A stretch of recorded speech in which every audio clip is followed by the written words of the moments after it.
in fact, welcome to all the new students. And yes, like Atul, I also see some familiar faces. But let me actually address the new students. And basically about two things. I mean, first of all, congratulations for getting in here, because this year was harder than it's been for a very long time. And so those of you who have made it, really, it's been quite an achievement. Why is it harder? It's always hard. It's always a very competitive exam. There are always, in our center, thousands and thousands of applicants who don't get in and all of that.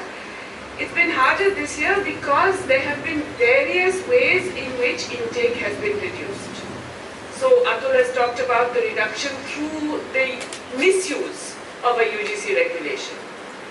I should just clarify this. You see, the UGC regulations give a maximum number of students whom each teacher can supervise.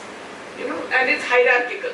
For some reason, they think professors can supervise more than associate professors or assistant professors. Don't ask me why, but they do. But even that regulation says that this applies only to students who will join in 2017. In which case, it does not, in fact, impact on those who are already registered. If it applies only to new admissions, then you have to begin afresh. In other words, you cannot limit the number of students now, because it applies only from now. So this has been a particular misuse of the regulation to make sure we have less admissions. There are, in the School of Social Sciences, as you know, in the research bit, there have been very, very few admissions. But then the second part of these new regulations has been used, again in a way that is not required by the UGC regulations, to make sure that even of the intake you finally take in less than your intake. In my own center, for example, we were allowed 14 students. But we have not managed to take 14 students because the university administration has chosen to interpret the Viva marks as 100%. That is not in the regulation. The regulation says 50 and 50. So you can add up the marks. They have chosen not to allow that. They have imposed minimum standards on the marks in the Viva without telling the faculty who was giving the marks that there are these minimum marks. So when you give marks, you're not even aware that there is a minimum mark below which people will fall. So through various means, we have actually had an intake that is significantly less than we can take. And as you know, in many centers, there is no research intake at all. Now, it's a bizarre situation. You have teachers who want to teach.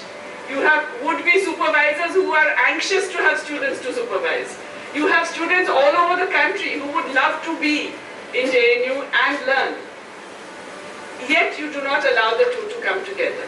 Even though the teachers are willing to take the students are willing to be put through the process of coming, you're not allowing it. We'll come to the why question a bit later, but this is basically one set of things that has happened. The second set of things that has happened is a complete collapse in the reserved category students. Now, this is absolutely extraordinary and has come as a shock for all of us in all our subjects, not just in the research student area, but even in the MA students. There is a complete collapse. We are still trying to understand how this happened. It's never happened before. It's the same professors marking. It's the same kind of exam. It's the same, everything is the same. How is it that suddenly we just don't have any reserved category students? What exactly is going on? We are not given the information that would allow us to see what exactly has happened.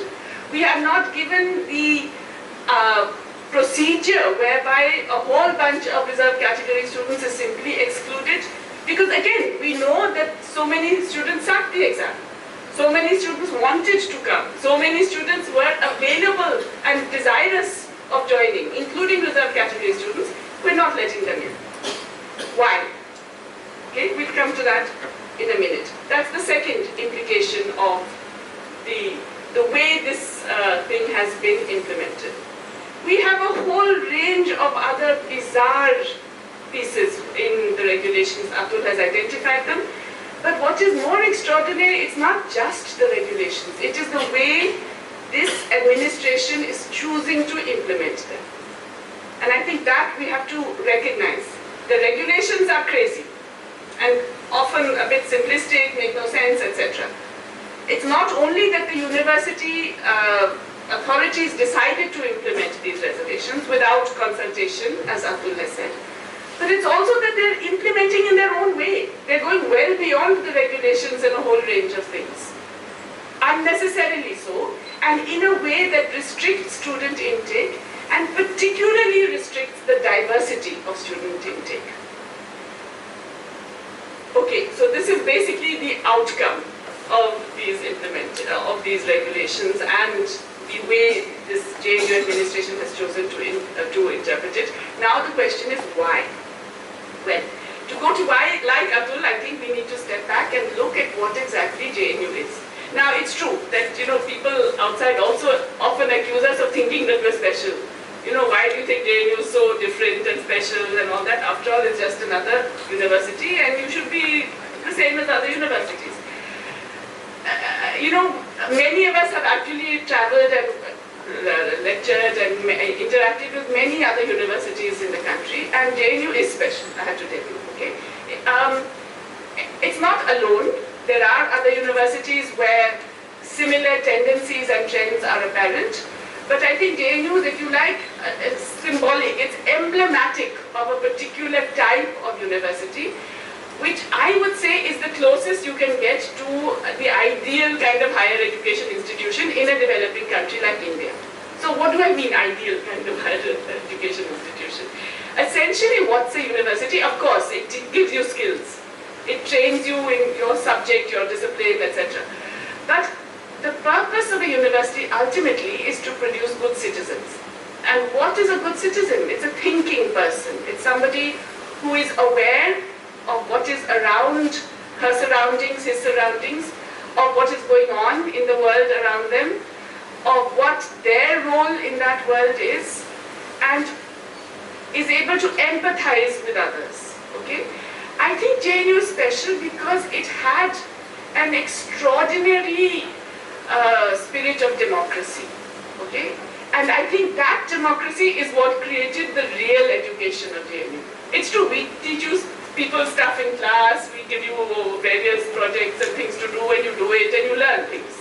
It's true, and by the way, you learn pretty well because the elite of India keeps coming from JNU. Even when they want to smash us and keep us down, it still keeps coming from JNU. So yes, you do learn all those things, but I think, in fact, pretty much all JNU students end up learning something much more. And that is about what really democracy is about. There is a very, or shall we say there has been, a very deep way, a very deep sort of sense of democracy in the way various institutions function from the very lowest onwards. In other words, from the student-faculty committees, which can, be at each other's throats even about something as minor as an exam timetable, up to the various bodies, the elected bodies of the students, the elected bodies of the teachers, the elected bodies of the karmacharis and the officers, the various structures, the centers, the school, the board of studies in the school, the committees for advanced studies and research, all of these are actually democratic institutions. Everything gets discussed. It's true, democracy is very painful and tiring and exhausting and time-consuming, but nonetheless, it's there. And because it is discussed, I think students, teachers, all of us who have had, I would say, the privilege of being part of this university, we actually get to learn something about democracy, which is that you don't always get exactly what you want. You have to learn to compromise. You have to learn to listen to the other side. You have to be aware of difference. You have to be aware of diversity and of different contexts, of different social backgrounds, of different perspectives, of different ways of interpreting things. You have to respect those. So it's a combination of the fact that we had an admissions policy that encouraged diversity. We and the Indian Institute of Science, I have to tell you, are the only two institutions of higher education in the country that have systematically and fully implemented reservations. The only two in the country, us and Indian Institute of Science, both ranked at the top. Okay, there's another lesson there. Diversity actually makes you top. To be top, you have to encourage diversity. That's what gives you that extra, not just intelligence quotient, it gives you that extra push that enables you to be better at whatever you are doing. So the combination of diversity and a very deep democracy in the way various things functioned, which, by the way, I have to warn you, new students, can sometimes drive you crazy. It can be really annoying and time-consuming. But nonetheless, it is a huge learning experience. It is a very, very important education. My own feeling is that that is the real contribution of JNU. That it produces people who are actually fully aware of what democracy is, and therefore are good citizens. And that good citizen part, to me, is more valuable than the purely academic learning. I think, you know, you're all good. When you come, you get maybe better, or you learn a bit more. When you leave, that's fine, that's good, and that's part of the norm. But what makes JNU special, I believe, is that its ability to inculcate this democracy. I have to tell you that this is at the moment what is under threat. That is in fact what has been happening in this university over the last year and a half. These locations of democracy, these committees, these boards, these areas of discussion, these student faculty groups, etc., the unions, all of these things are under threat. All of these things are being bypassed. Many people ask us, why are all you JNU faculty so obsessed with statutes? You know, we keep saying, this is against the statute, that is against the statute. Why are you so obsessed with statutes? I never was. I took the statutes for granted because that's what enabled this democracy. That's what enabled, therefore, this creativity which has made JNU what it is. Now we realize that we have to defend those to keep that democracy. So, why is it happening? Abdul has already talked about some of the reasons. I do believe that there is a broader trend in the country that actually finds democracy not just time-consuming, but also a bit of a thorn in the flesh. Finds too many questions a problem. Finds having to justify various things that are done an irritant. And doesn't want to encourage the production of too many citizens of the kind that I have been describing. That it can become, you know, a political impediment, shall we say, to various kinds of things. I think that is an important element. I think the general trend towards privatization and the attempt to make public universities so unpleasant that people are driven into private institutions is also part of it. Unpleasant or unachievable. That's also part of it. And I think the diversity is also a threat. I think the fact of JNU having people from very, very different communities, caste, social groups, there was a gender, affirmative action, income groups, etc. This also, and the fact that everybody mingles with associated tensions. I mean, it's not that everything is all beautiful and loving, and you know, there are tensions, of course, that's part of it. But that fact itself is also a threat. And I think these are reasons why we have come under attack to such an extent. It's not because this is a den of leftists, because it's also a den of rightists, as Abdul has noted, and as you will find out. You really get the entire political spectrum. The point is you get that political spectrum, everybody's voice can be heard, people are forced to dialogue and debate. And that itself can be a threat to certain kinds of existing order and certain kinds of political tendency. Finally then, okay, then what do we do about this? How do we fight this? I'm no one to tell you what strategies and tactics to use and all that. But I think two things we have to remember. The first is that, well, three things, all right. The first is that it's a really, it's a fairly big thing we're up against, okay? It's not just a small thing. It's a big thing we're up against, which means that we really have to focus our energies on battles that we can actually get something from. We shouldn't vitiate or disperse our energies in lots of little things. The second is that, you know, in a way, what they would like to do is to depress us all to the point where we don't do what we're good at. And I tell you what we're really good at is arguing. Argumentative Indians, oh boy, we have the whole bunch.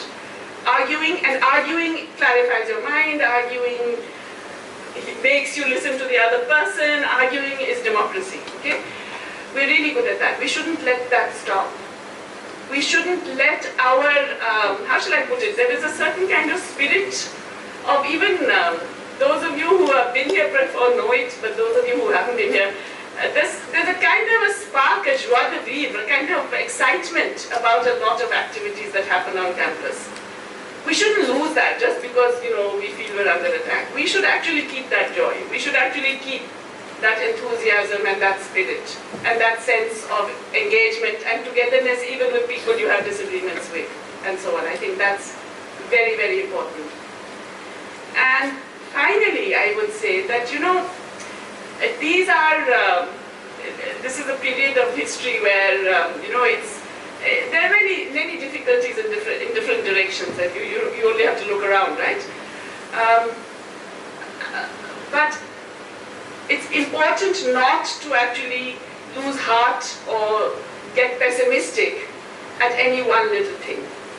It's important, I have a woman who has struggled against extraordinary odds in the Middle East who actually survives, and she told me something that I still remember very much to this day, that you have to learn to swim around the big fish. But the point is you keep swimming. And then as you swim, you actually gather strength.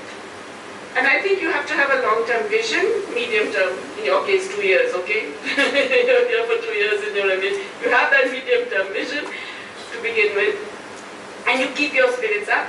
But you do actually don't let yourself get depressed by small things that will happen. And remember that you are actually still really, really fortunate to be in a place like this. Not because of your teachers necessarily, but because of each other. The students are really what have made JNU what it is entirely over this period. The students are our pride and joy. We are happy to welcome you among our students. And you're going to learn so much from one another. And you're going to still have a fabulous and great time, despite everything that is done to you. So just keep remembering that. Thank you.